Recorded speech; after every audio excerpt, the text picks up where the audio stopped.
Hello everyone, welcome to Parth शोवर। कैसे हो सब? आई होप सभी की लाइफ प्रिपरेशन बहुत अच्छी जा रही होगी। तो आज हम पार्ट 11th करने वाले हैं हमारी 1000 MCQ सीरीज़ ऑन अकाउंटिंग, जो डे वन से इस चैनल पे चल रही है। अगर आपने वो 10 पार्ट्स नहीं देख लिए, आप वो चेक कर लीजिए, प्लेलिस्ट बना है चैनल में। और जो ये आज का लेक्चर है, ये बजटरी कंट्रोल पे रहने वाला है। उसी के ऊपर जो MCQs इंपॉर्टेंट है उसी के ऊपर रहने वाले हैं। स्टार्ट करने से पहले अगर आप इस चैनल पे पहली बार आए हो, डू सब्सक्राइब टू पार्थ शोवर। और इस MCQ सीरीज़ की जो PDF है वो आपको हमारे टेलीग्राम चैनल पे मिल जाएगी। Link will be in the description. Without taking further time, let's get to the point.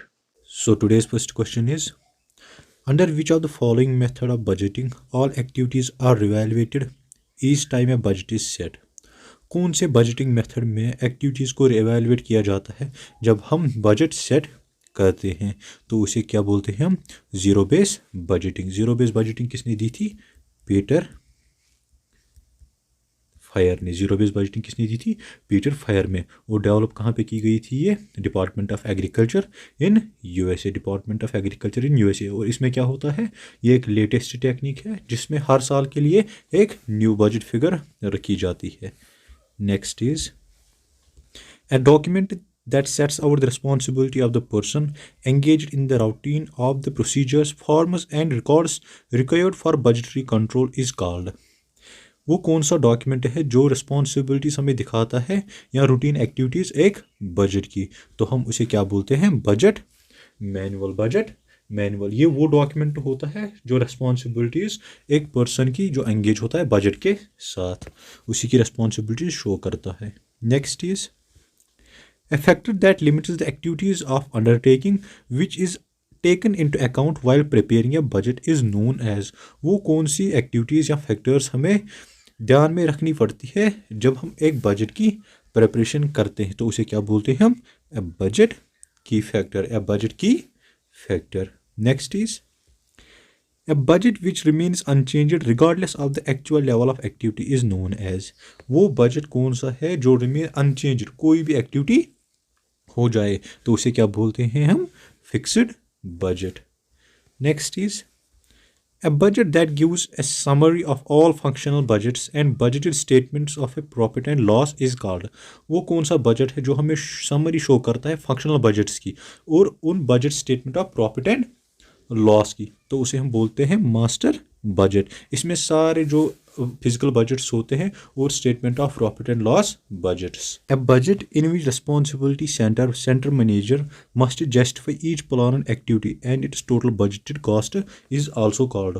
वो कौन सा बजट जिसमें न्यू रिस्पॉन्सिबिलिटीज या न्यू ईयर हम स्टार्ट करते हैं उसको क्या बोलते हैं? Zero based budget. जिसमें न्यू प्लान एक्टिविटीज या टोटल बजटेड कॉस्ट जो हम एक बजट के लिए रखते हैं उसे क्या बोलते हैं? Zero base budget. And next is which of the following would not form part of the master budget. इनमें से कौन सा जो पार्ट ऑफ मास्टर बजट नहीं है? कैश बजट है, statement of profit and loss budget, statement of financial position है। None of these, इनमें से कोई नहीं। Next is from the following which one is the functional budget. इनमें से कौन सा फंक्शनल बजट है? तो कौन सा इसमें से? Sales budget. Next is which one of the following is not an advantage of budgetary control. इनमें से कौन सी एडवांटेज बजटरी कंट्रोल की नहीं है? Maximisation of profit through effective planning ये है। Planned approach for expenditures, create necessary conditions for setting of the standard costs ये भी है। Based on the quantitative data and represents only impersonal appraisals for the conduct of the business activities। planned approach for expense ये भी है, तो default नहीं है। Next is the budgeting system designed to change in relation to the level of the activity actually attained is known as। वो कौन सा budget है जो डिज़ाइन किया गया है कोई भी एक्टिविटी आ जाए हम उसी तरह वो चेंज कर सकते हैं, उसको क्या बोलते हैं हम? Flexible budgeting. Next is the budget which is usually takes the form of budgeted profits and loss account and balance sheet is known as। वो कौन सा बजट है जो यूजुअली कौन सी फॉर्म लेता है? budgeted profit and loss account and balance sheet, तो उसे क्या बोलते हैं? Master budget. Next is while preparing the cash budget which of the following items would not be included। जब हम कैश बजट प्रिपेयर करते हैं इनमें से कौन सा आइटम उसमें इंक्लूड नहीं होता है? Interest paid to debenture holders ये होता है, सैलरीज एंड वेजेस होता है, इनकम टैक्स पेड होता है, लेकिन बोनस ऑफ शेयर्स नहीं होता है। Next is When demand forecasting is difficult, the budget which is prepared, जब डिमांड फोरकास्टिंग डिफिकल्टी होती है तो हमें कौन सा बजट प्रिपेयर करना पड़ता है? फ्लेक्सिबल बजट, क्योंकि हम इसके जो फ्यूचर अनसर्टनिटी है उसकी तरह चेंज कर सकते हैं फिर।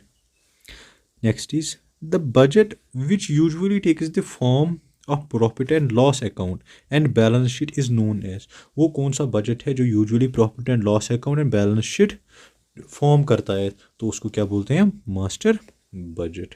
Next is which one of the following significant tools in cost planning is, इनमें से कौन सा सिग्निफिकेंट टूल है कॉस्ट प्लानिंग के लिए? तो कौन सा? Direct material, marginal costing, direct labour, budget. Budget ही क्या है? Estimated expenditures for the future period of for the planned phases of the business. Next is the classification of fixed and variable cost is useful for the preparation of, जब हम classify करते हैं fixed and variable cost, वो किस budget में useful होती है preparation करने में? वो कौन सी है? Flexible budget. Next is budget manual is a document, budget manual कौन सा डॉक्यूमेंट है? तो बजट मैनुअल क्या है?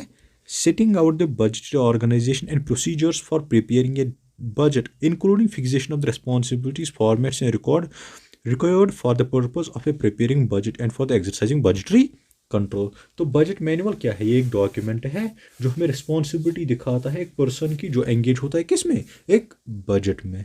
Next is the budget control organisation usually head the top of the executive is known as, जो बजट कंट्रोल ऑर्गेनाइजेशन होते हैं, जो बजटेड का उस डिपार्टमेंट का हेड होता है, उसे हम सिंपल लैंग्वेज में क्या बोलते हैं? उसे बोलते हैं बजट डायरेक्टर और बजट कंट्रोलर।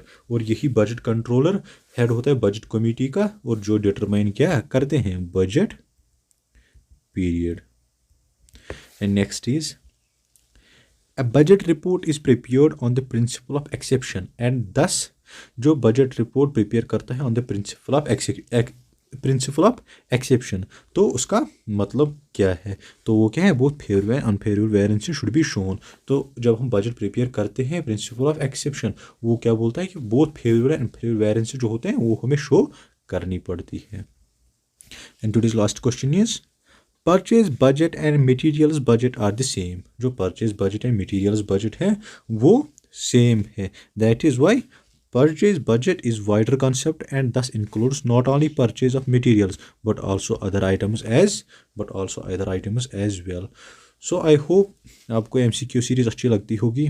आज कुछ तबीयत ठीक नहीं थी इसलिए 20 MCQ ही कर दिए, क्योंकि लेक्चर तो कंटिन्यू आनी ही है। और यहाँ पे मैं दो टाइप्स आपको बताता हूँ जो बहुत ही इंपॉर्टेंट है एग्ज़ाम के पॉइंट ऑफ व्यू से बजट में। तो वो क्या है जो हम पढ़ते हैं? कौन सी? Budgetary control scheme. इसमें दो पॉइंट्स आते हैं, एक आता है फीडबैक कंट्रोल और दूसरा आता है फीड फॉरवर्ड कंट्रोल। जो फीडबैक कंट्रोल होता है, ये नेम से ही हमें पता चलता है कि मतलब क्या? Reaction after an action. इसमें हम क्या बोलते हैं? और एक नाम डिटेक्टिव टूल। और जो फीड फॉरवर्ड कंट्रोल है इसका क्या है? मतलब कि ये पहले ही एक्शन लेता है जब कोई सिचुएशन अभी हुई नहीं हो। इसको हम दूसरा नाम क्या देते हैं? Preventive tool. ये इंपॉर्टेंट थे। बजटरी कंट्रोल स्कीम में दो पॉइंट्स आते हैं, फीडबैक कंट्रोल और फीड फॉरवर्ड कंट्रोल।